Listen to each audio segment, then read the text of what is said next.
공식 약속의 이름 최승건입니다. 자, 오늘 교재 33쪽 문벌귀족 사회와 무신정권 이 부분에 대해서 무신정권기의 또 모습에 대해서 우리가 또 한번 알아보도록 하겠습니다. 문벌귀족이라는 것이 도대체 무엇이냐, 그것에 대해서 좀 알아봐야 되겠죠. 문벌귀족, 우선 문벌귀족이라는 게 뭐냐라는 겁니다. 풀이를 한다면 가문 대대로 세력을 형성해서 귀족이 되었던 그런 가문들을 우리가 문벌귀족이라고 합니다. 그럼 얘네들은 어떻게 해서 문벌귀족이 됐느냐, 출신 배경에 대해서 좀 알아볼게요. 배경에 대해서. 대표적인 문벌귀족 가문으로는 뭐 경원이 씨, 경주김 씨, 해주채 씨, 파평윤 씨 등등이 있는데, 원래 문벌귀족은 후삼국 시대 때에 이 호족하고 육두품들입니다. 얘네들이.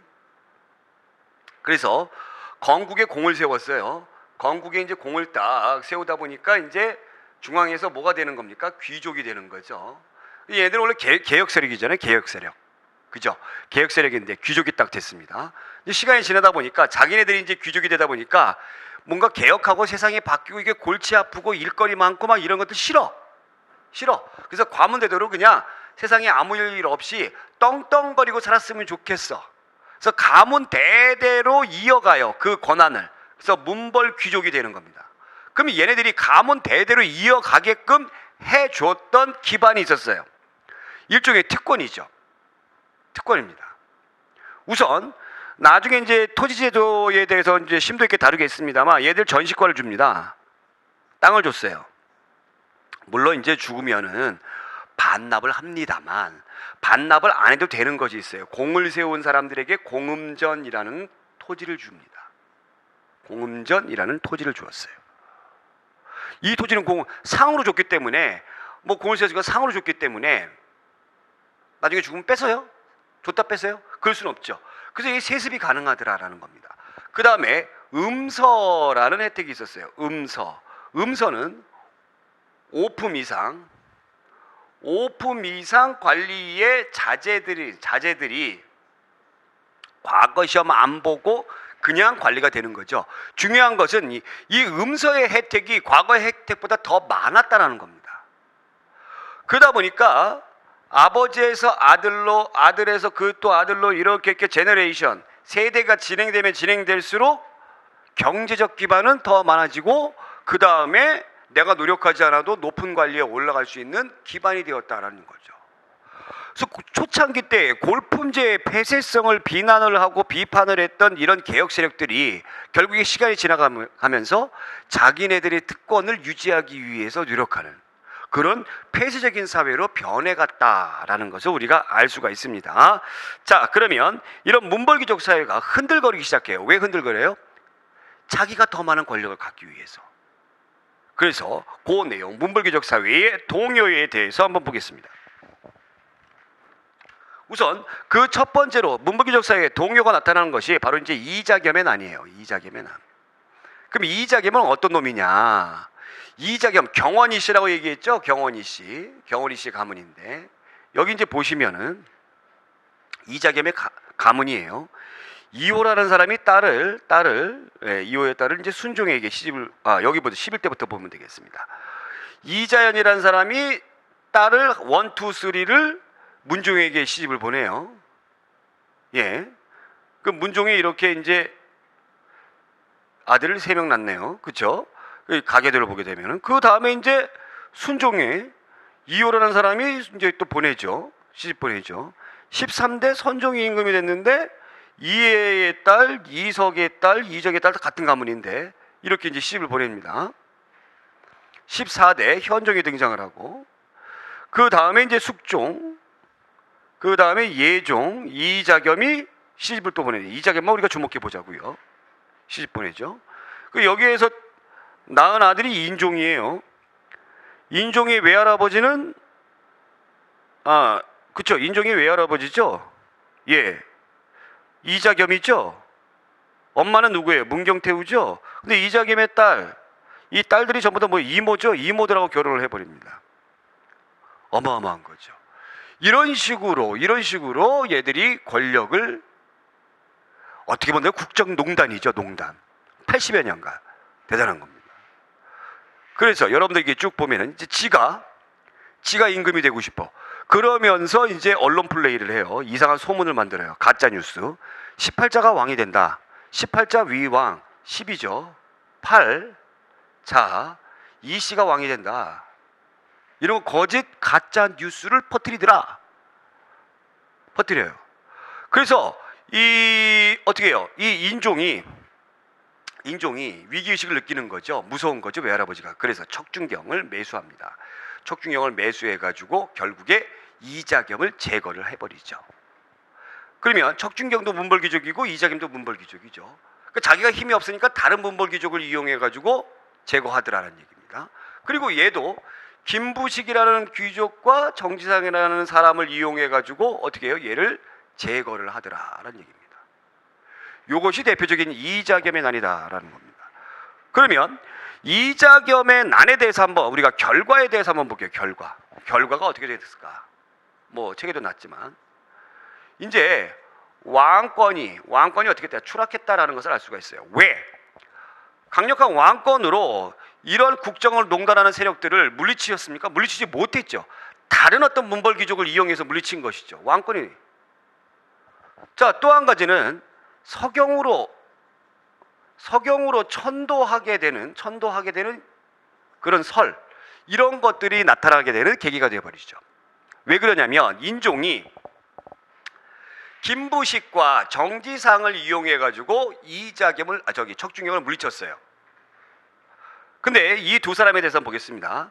김부식은 삼국사기의 저자죠. 대표적인 사람이죠. 이 사람은 개경 출신이에요. 개경의 기반을 가지고 있는 문벌귀족입니다. 개경은 원래 고려의 수도죠. 정지상은 어디 출신이에요? 서경 출신이에요. 평양 출신이에요. 자, 이 사람은 음서로 이렇게 해서 계속 왔던 사람이고, 정지상 같은 경우는 과거를 통해 가지고 올라왔던 사람이 실력파예요. 어떻게 보면 출신 배경, 지역 배경도 다르지만 성향도 굉장히 달라요. 그래서 인종이 정지상에게 물어봅니다. 어떻게 해야지만 다시 왕권을 강화하고 이 고려를 반석 위에 올려놓을 수 있겠소? 이렇게 물어봐요. 정지상에게 물어봐요. 그래서 정지상이 소개를 해주는 사람이 있어요. 폐하, 이러한 사람이 아주 용한데 한번 얘기를 한번 들어보시옵소서. 이 사람 때문에 일어나는 것이 바로 묘청의 서경천도 운동이다. 자, 그러면 묘청의 서경천도 운동 보겠습니다. 이 묘청이 스님이죠. 스님이에요. 정지상이 추천한 스님이에요. 그럼 묘청의 서경천도 운동의 배경은 바로 이런 문벌귀족 사회가 동역 흔들거리면서 왕권이 실추돼서 왕권을 강화하고, 그렇죠? 민생을 안정시키기 위해서 고려를 반석 위에 올려놓기 위해서 했던 것이죠. 그래서 묘청이 주장을 해요.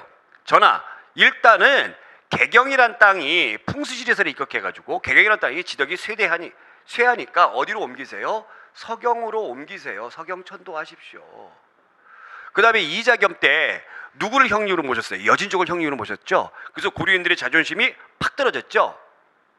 아닙니다. 우리 자존심을 어떻게 해야 됩니까? 높여야 됩니다. 다시 황제라 칭하고 연호를 세우세요. 건원. 그 금나라 가만히 있을까요? 가만히 안 있죠. 금국을 칩시다. 금국을 정벌합시다. 이렇게 건의를 하는 거죠. 그랬더니 인종이 야 좋아 야 이렇게 한 거예요. 그래서 서경천도를 추진하게 되는 거죠. 추진하는데 누가 반대를 해요? 개경파 김부식이 반대를 하는 거예요. 그럼 원래 기득권 세력인 김부식이 반대를 하니까 결국에 서경천도가 무산되어 버리는 거죠. 그래서 결국에는 어떻게 하냐면 묘청과 정지상이 대화궁이라는 궁궐을 짓고, 그 다음에 대위국이라고 국호를 만들어요. 대위국. 그 다음에 연호를 청계라고 딱 해요. 그래서 개경파와 어떻게 본다면 고려와 대위국이 1년간 전쟁을 합니다. 결국엔 개경파의 승리로 이것이 실패로 끝났는데, 의미를 한번 볼게요. 어찌됐건 실패로 끝났습니다만 고려인들의 자주의식을 나타내 주었다. 왜? 이런 내용들 때문에. 그래서 신채호 선생님은 이 사건을 조선 역사상 1000년 내에 제1대 사건, 이것이 실패로 끝나서 너무너무 안타깝다라고 평가를 했습니다. 자, 결과는 어떻게 됐어요? 왕권은 당연히 떨어지게 되는 것이고요. 그 다음에 문벌귀족 사회에 더 폐쇄적인 사회로 변화지게 되는 것이죠. 그죠? 그 다음에 숙문천무, 이 군인들을 키우게 되면은 무섭다. 그래서 이 무인들을 천시해야 된다. 이런 사상들이 팽배해지기 시작하게 되는 겁니다. 네, 이러한 내용들이 여러분들이 교재 몇 페이지에 34페이지에 자세하게 나타나죠. 자, 또 한 가지 중요한 것이 뭐가 있습니까? 이제 북진 정책은 좌절 끝나버리더라라는 겁니다. 북진 정책 끝나버리더라라는 얘기예요. 그래서 여러분들이 이 북진 정책이 끝나버렸다는 그 대표적인 그 학문적인 증거가 바로 뭐냐면 김부식의 삼국사기예요. 김부식의 삼국사기는 고려가 어디를 이어받았다라고, 어디를 계승했다? 신라를 계승했다라고 그런 식으로 써져 버렸어요. 일부러 우리의 생각과 우리의 사관을, 역사를 보는 그런 사관을 신라의 그 좁은 그 영토 안에서만 머물게끔 일부러 해버린 거예요. 원래 고려는 누구를 이어받는다? 고구려를 이어받는다 해서 국호를 태조 왕건이 고려라고 했는데, 그랬음에도 불구하고 김부식은 고려의 정통성은 신라를 이어받았다라고 했던 것입니다. 자, 그러면 여기 이제 잠깐 보시겠습니다. 묘청의 세력 범위 지도 잠깐 보시면 서경이 여기죠. 그래서 요 일대가 대위국이었다라는 겁니다. 자, 개경파, 서경파 구분하는 문제가 자주 등장하니까 한번 볼게요. 개경파는 뭐 개경을 근거지로 했고요. 중심사상은 유교적, 김부식이. 그 다음에 한학파고, 그 다음에 큰 나라 전쟁하면 안 된다, 사대적, 보수적이다라는 얘기죠. 그 다음에 서경파 같은 경우는 서경을 근거지로 했습니다. 그 풍수지리설. 그 다음에 이제 신채원 선생님이 난가사상, 불가사상을 이어받았다. 그러니까 진취적인, 뭐 화랑들의 진취적인 모습, 또 불교의 모습, 그리고 구풍파다. 우리 것을 중요시 여기는 것이다. 독립적, 진취적, 전통적이다. 라는 그런 어떤 구분이 되어져 있다라는 겁니다. 이것이 이제 묘청의 서경천도 운동과 관련된 내용이었고요. 자, 그러면 여기에서 우리가 한 가지 기억해 주셔야 되는 거는, 묘청의 서경천도 운동을 진압하는데 제일 으뜸 공신이 누굽니까? 김부식이죠. 근데 김부식이 이제 나이가 먹고 이제 죽고 나서 김부식의 아들이 문벌귀족이기 때문에 아버지 백으로 자연스럽게 뭐가 되는 겁니까? 최고 집권자가 되는 것이죠. 근데 김부식의 아들이 되먹지 못한 놈이다라는 얘기입니다. 이것이 원인이 돼서 이제 문벌귀족 사회가 끝나버리는 거죠. 문벌귀족 사회가 붕괴돼 버립니다. 역사는 말이에요, 당시에 끝나지 않으면 언젠가 안 좋은 어떤 시스템은 끝나버리게 돼버리죠. 무신들이 숙문천무 사상, 무신 정변을 일으켜요. 인종 다음에 의종 때 일으킵니다. 얘 참 못난 사람이에요. 인종은 그래도 뭔가를 해보려고 했죠. 물론 실패했습니다만, 의종은 아무것도 해보려는 생각 안 해요. 그저 그냥 문벌귀족하고 띵까. 배경 볼게요. 무신천시죠. 예, 무신을 천시합니다. 일단은 무신을 천시하는 것이 가장 큰 원인이에요. 예, 이 무신들은 전쟁이라든가 이런 것이 일어났을 때 최고 사령관지 못합니다. 고려 시대 때의 최고 사령관이 우리가 뭐 알고 있는 뭐 윤관 장군이라고도 하고 뭐 강갑산 장군은 아니에요. 얘네들은 원래 문신이에요, 문신. 최고 사령관이 문신이 합니다.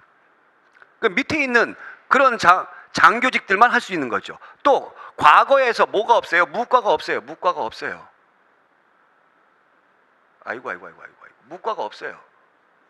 무과가 없습니다. 또 월급도 잘 주지 않아요. 그러면서 얘네들이 뭐 하느냐? 문신들 놓을 때에 그때 경비 쓰는 거예요, 경비. 그러던 차이에 김부식의 아들과 같은 그런 문신들이 나이를 많이 먹은 무신들을 무시하고 수염을 잡아당기고 뺨을 치고 하는 일들이 일어났죠. 도저히 못 참겠다 해가지고 의종이, 이거 잘 알아두세요, 보현원 연회를 가면서 이때 무신들이 들고 일어나게 됩니다. 문신 옷을 입고 있었던 사람들은 죄 죽여버려라 해가지고 죄 죽여버리고 의종을 폐위하고 명종을 옹립을 하게 되는 거죠. 결과로 문벌귀족이 어떻게 되는 거예요? 이게 결과예요. 결과. 이것이 결과 붕괴돼 버리더라라는 얘기죠. 자, 그러면 무신 정권에 대해서 한번 알아볼게요. 우선 맨 처음에 이의방과 정중부라는 무신이 같이 동시에 집권을 합니다. 그런데 정중부가 이의방을 제거를 해요. 그래서 정중부가 집권을 하게 되죠. 이게 정중부. 그래서 최고 기구가 중이죠. 중방이에요. 중방이 뭐냐면 군인들 회의하는 기구입니다. 이것이 최고 기구가 돼요. 그리고 나서 경대승이 정중부를 제거하고 집권하는데, 경대승은 좀 젊은 장교 출신입니다.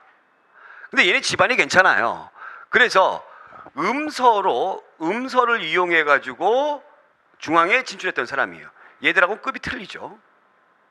그래서 정중부를 제거하고 자기가 최고 집권자가 됐는데 좀 약간 새가슴이었던 것 같아요.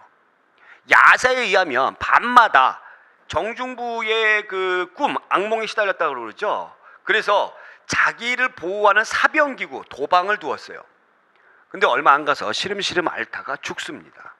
뭐 4년 남짓한 거죠. 죽습니다. 그러면 경대승이 집권하면서 경대승이 집권하고 정중부가 집권하면서 이의민 같은 경우에는 도망갔거든요. 그럼 이의민이 누구냐? 원래 이의방의 오른팔이에요. 오른팔이에요. 소금 장수입니다. 천미 출신이에요. 천미 출신. 네. 정중부가 그러니까 이의방 정중부가 집권을 했을 당시에 이 의종이 폐위가 됐잖아요. 김보당이라는 사람이 의종 복이 무신들의 정권 고 체제를 반대하면서 김보당이라는 사람이 난을 일으키거든요. 물론 아주 그냥 쉽게 제압이 됩니다만, 이때에 폐위됐던 의종을 다시 임금에 앉히기 위해서 의종 복위 운동을 했던 사람이에요. 그러면서 후한을 없애야 된다 해가지고 이의민을 시켜가지고 의종을 죽여라. 역사에 의하면 이의민이 의종을 허리를 꺾어서 죽였다라고 합니다. 정중부가 집권하면서 이의방이 오른팔이었던 이의민은 도망가 숨어 살았어요. 숨어 살다가 경대승이 죽었다, 요 틈을 타가지고 집권을 하게 되는 것이죠. 네. 얘 예민해요. 그죠? 집권하게 되는 것이죠. 요 틈을 타가지고. 네. 자, 집권을 했습니다. 네. 김보당은 한때 의종을 살해했던. 근데 천미 출신이다 보니까 정치에서 아는 게 뭐가 있습니까? 무신 집권기 때에 가장 아무것도 모르고 이리 뛰고 저리 뛰었던 사람이 바로 이의민이 아닌가라는 그런 생각이 들고, 또 이의민으로 인해서 어떻게 합니까? 고려의 신분제도가 완전히 흔들흔들거리게 되는 계기가 되기도 했습니다. 자, 그 이의민 집권, 그 다음에 최씨 무신 정권입니다. 자, 이 사람도 이제 무인이에요. 최충원이 집권했는데 이의민이가 하는 것을 도대체 두고 볼 수가 없어. 그래서 자기가 들고 일어났어요. 그래서 이의민을 제거하고 그 다음에 자기가 설치하는 기구인 교정도감이 있었고 도방을 두었어요. 사병기구죠. 교정도감은 교정하는 기구다. 고려시 때 무엇이 잘못되었는가, 고려가 무엇이 잘못되었는가, 이것을 교정을 해야 되겠다. 거기에 그걸 만들고 자기가 교정도감의 최고 장인 교정별감이 됩니다. 교정별감. 그 다음에 최충원의 아들인 최우가 집권하게 되는데, 사실 최씨 정권에 가장 오랫동안 집권했던 사람은 최우예요. 최우. 30년 동안 집권을 하죠. 교정도감도 있지만 정방이라는 기구를 둬서 여기에서 인사행정을 단행을 해요. 정방. 이 정방이 공민왕 때까지 없어지지가 않아요. 이 정방에 대해서는 제가 나중에 이제 시스템 설명할 때 설명을 자세하게 해드리겠습니다만, 정방을 없애기 위해서 이 이후에 고려 국왕들이 정방을 없애, 또 다시 생겨나고, 정방을 없애, 또 다시 생겨나고, 공민왕 때 최종적으로 공민왕 때도 최종적으로 없앤 것이 아니라 공민왕도 정방을 폐지했다가 다시 또 정방이 또 부활하게 돼요. 그만큼 정방이 굉장히 탄탄한 어떤 그런 세력 기반이었나 봐요. 지네 집 안에 두었어요. 지네 집 안에 최우가.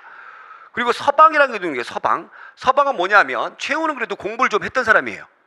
그래서 여기를 통해서 문인들을 등용을 합니다. 문인들. 자, 그리고 개인의 사병기구인 도방도 있지만 삼별초를 또 두었어요. 원래는 밤에 자기 집을 지키는 야별초였어요. 야별초였는데 야 여기로 가게 되면은 야 그래도 좀 먹고 살 수는 있지 않겠느냐. 여기 3별초 나오는데 네 낫지 않겠느냐. 그래서 막 몰려가지고 이 뭐가 되냐면 좌별초 3별초를 나눠요. 좌별초 그 다음에 우별초 그 다음에 최후 때 몽골 애들이 쳐들어오거든요. 그 몽골의 포로로 갔다가 탈출을 했던 그런 고려 군인들 이 사람들 신의군 이렇게 해서 별초가 3개가 되는 겁니다. 그 뒤를 이어서 최앙, 최이 얼마 못해 먹죠. 이렇게 이어진다라는 거죠. 자, 무신 정권이 붕괴가 되는데 김준, 이면, 임유무 등이 있습니다. 자, 여러분들이 여기에서 이제 제가 이렇게 쭉 나왔지만 정중부, 경대승, 이민, 최충원, 최우, 최양, 최이 여기까지는 여러분들 순서 잘 알아두세요. 이 뒤에 있는 애들은 그닥 이제 오랫동안 해먹지 못하니까 정중부 때 최국이고 중방이고 경대승 때 도방이고 다시 중방으로 왔고 최충원 때 교정도감, 최시정권 때 교정도감과 정방이 최고 기구였다라는 거 여러분들이 생각해 두시면 되겠습니다. 특히 최우 때는 뭐를 했어요? 요때가 몽골과의 항정기예요. 몽골과의 항정기 최우 때 요거 이제 생각해 주시기 바라고요. 자, 그 다음에 요때에 전반적인 사회 시스템이 흔들흔들거리게 되는데 왜 흔들흔들거리느냐. 무신들이 문벌귀족들이 국정을 농단해가지고 들고 일어났습니다. 그런데 얘들이 전문가가 아니잖아요. 정치 전문가가 아니잖아요. 자기들이 집권하면 뭔가 잘할 것 같은데 얘들도 그닥 더 잘하지 못해. 더 잘하지 못할 뿐만 아니라 더 욕심도 많아. 더 수탈을 많이 해. 사회가 일어나게 되고 이렇게 수많은 난들이 일어나게 되는 가장 큰 원인은 바로 수탈 때문에 일어나는 거죠. 지금도 그렇고 옛날에도 그렇고 일반 국민이나 백성들은 지도자가 누구인지 그 사람이 무슨 일을 하는지 성격은 어떤지 관심이 없어요. 그 사람이 우리를 얼마큼 잘 먹고 잘 살게 해주는지가 제일 중요한 건이죠. 무신집권기 때에 가장 많이 수탈이 이루어졌다라는 겁니다. 예, 그런 것들이 이제 일어나게 되고, 자, 우선 첫 번째로 김보당의 난이 있습니다. 김보당의 난을 일으키면서 무신집권을 반대를 했던 것이죠. 그래서 의종을 다시 세우고자 했던 것이죠. 물론 지도 죽지만 의종도 죽게 되는 것이죠. 자, 조이총의 난 보겠습니다. 조위총의 난은 이 사람은 서경유수예요. 서경지방의 유력자죠. 예, 서경유수인데 무신집권기를 반대하면서 들고 일하는데 여기에 이제 농민들도 가세를 하더라라는 겁니다. 농민들도 가세를 하더라. 자, 그 다음에 귀법사 중광사 절이죠. 절에 있는 스님들이 들고 일어났어요. 왜? 이게 원인이 됐어요.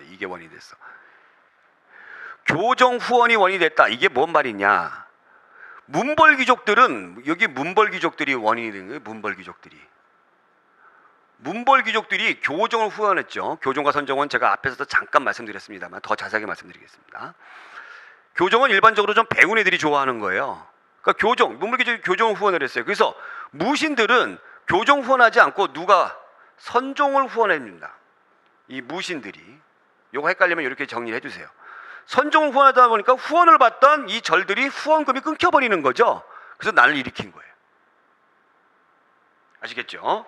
자, 그 다음에 망이망소이에 일어나. 망이망소이 어디서 일어났냐? 공주명학소에서 일어납니다. 공주명학소에서 일어나요. 자, 우리가 이제 앞에서 배웠습니다만 고려시대의 특수행정구역 있죠. 향부곡소가 있었죠. 향부곡에서는 일반적으로 농사를 지었고 소에서는 뭐를 했어요? 수공업을 했어요. 그러니까 여기에 있는 사람들은 신부는 양인인데 일반 농민하고 비슷한데 신부는 그런데 차별 대우를 받았어요. 거주인의 자유도 없고 국가가 필요한 것들을 납품해야 되는 그런 사람들이죠. 그러니까 사는 것이 힘들었죠. 그래서 여러분들이 나중에 경제할 때 고려시대 때의 수공업을 소수공업이다라고 하는 것이 이 소가 바로 이거예요. 소. 들고 일어났습니다.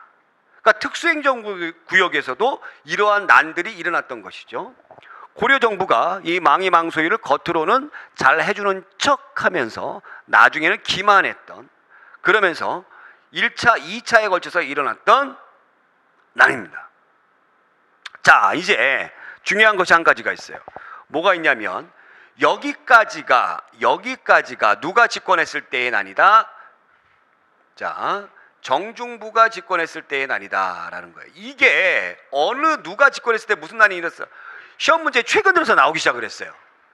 이런 문제 나오면은 뻥 찌는 거죠. 뻥 찌는 거죠. 그 다음에 전주 관노의 난, 전주에 있는 노비죠. 관청에 소속된 노비죠. 신분해방과 관련된 것이죠. 그렇죠? 요거는 누가 집권했을 때? 이의민이 집권했을 때. 경대승이 집권했을 때 들고 일어나는 거예요. 전주 관도의 난. 아시겠죠? 그 다음에 여섯 번째로 김삼위 효심의 난. 이것이 가장 큰 난입니다. 경상도 운문과 초전에서 연합세력이에요. 연합세력이다. 연합세력. 가장 최대입니다. 농민반란이에요. 이것이 이의민이 집권했을 때 일어났던 것이에요. 자, 이의민이 집권했을 때 가장 최대로 일어났던 것이 바로 얘가 제일 무식했던 애기 때문에 그러지 않았을까. 정치에도 잘 모르고 정말 수탈만을 위해서 살았던 놈이기 때문에 일어나는 것이죠. 자, 그 다음에 만정의 나는 최충원이 집권했을 때 일어나는 거죠. 최충원의 노비예요. 만적이. 얘가 뭐라고 했느냐, 왕우장상의 씨가 따로 있느냐라고 했어요. 왕과 그 다음에 왕비, 장군과 재상 원래 따로 있느냐, 사만에서 천민을 없애자라고 했습니다. 그래서 개경에 있는 노비들이 죄에 모이기로 했는데 중간에 밀고자가 있어가지고 결국에 죄에 잡혀가지고 수장됩니다. 자, 그 다음에 그 뒤를 이어서 일어났던 것이 삼국의 부흥운동이에요. 삼국의 부흥운동. 이비패좌 이런 사람이 경주 신라를 부흥한다. 최광수가 서경에서 고구려 부흥한다. 자, 위치도 보게 되면은 그 동네죠. 고구려 기반을 했던 그 동네죠. 그 다음에 이연년 형제가 담양에서 백제부흥운동. 그럼 부흥운동의 성격은 과연 무엇이냐라는 겁니다. 부흥운동의 성격은, 그 성격은 바로 뭘까요? 사실은 명분이죠. 명분이에요. 정말 부흥운동 일으켜가지고 얘네들을 없애자 뭐 이런 것들이 아니라, 뭐 이비패자가 뭐 신라 뭐 경주에 뭐 왕족이었겠어요? 예? 이연년 형제가 백제의 왕족이었겠어요? 백제 부여신데, 그죠? 최광수 고구려 부흥도 고구려 고시인데, 그렇죠? 그냥 하나의 어떤 명분입니다.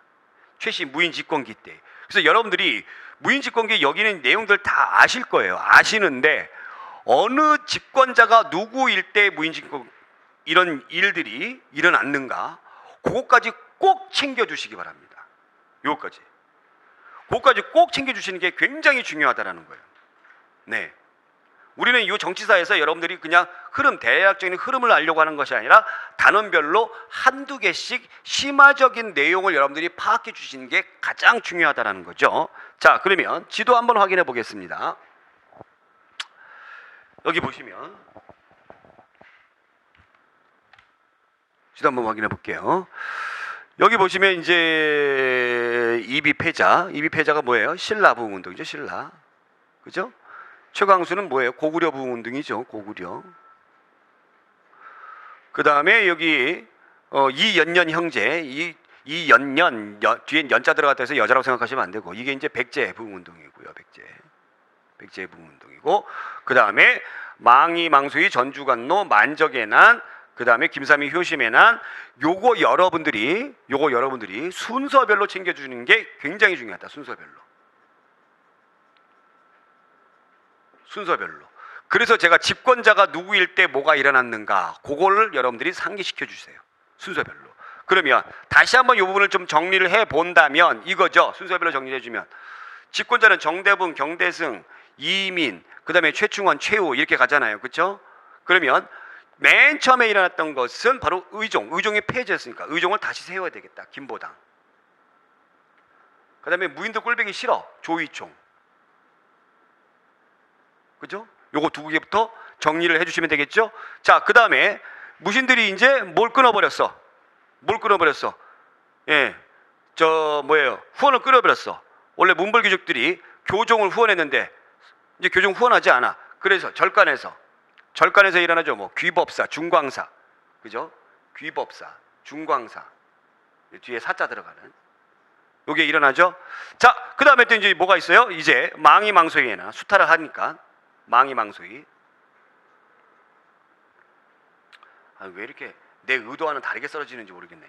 망이망소이나. 자, 이런 것들이 전부 다 정중부 집권기에 일어나는 것이다. 정중부 집권기에 일어났던 것이다 라는 겁니다. 자, 그 다음에 전주에 있는 관노의 난, 전주 관노에는 바로 누구? 경대승 집권기. 경대승. 그 다음에 농민 최대 반란이 있습니다. 이 시기 때에 김삼이 효심이죠. 김삼이 효심. 하도 수탈을 많이 하니까 누가? 무식한 천민인 이의민이, 그죠? 김삼이 효심의 난. 그 다음에 만적의 난. 만적의 난은 뭐예요? 최충원의 노비잖아요. 그러니까 최충원기. 그 다음에 뭐 삼국 부흥운동은 최씨 무인 집권기에 일어났던 난들이다. 이렇게 여러분들이 순서를 잘 정리를 해 두시면 되겠습니다. 자, 이렇게 해서 무인 집권기 때의 내용에 관련된 부분들 저희가 이제 챙겼고요. 자, 다음 시간에는 고려의 대외 관계 한번 보겠습니다. 이 대외 관계는 주로 이제 그거예요. 다른 거 필요 없고 다른 나라들이 침략을 합니다. 이 침략하는 그런 모습들 우리가 앞에서 공부했습니다. 맨 처음에 누가 쳐들어오죠? 거란족이 쳐들어오죠. 그 다음에 두 번째로 여진이 쳐들어오죠. 자, 여진족하고는 크게 뭐 부딪히거나 전쟁 같은 건 안 했습니다만 그 뒤를 이어서 누가 쳐들어옵니까? 몽골이 쳐들어옵니다. 몽골. 그래서 몽골 후기의 대외관계, 그 다음에 홍건적과 왜구들, 그런 쳐들어오는 전쟁과 관련된 그런 내용들에 대해서 우리가 다음 시간에 또 심도 있게 알아보도록 하겠습니다. 오늘 여기까지. 고맙습니다.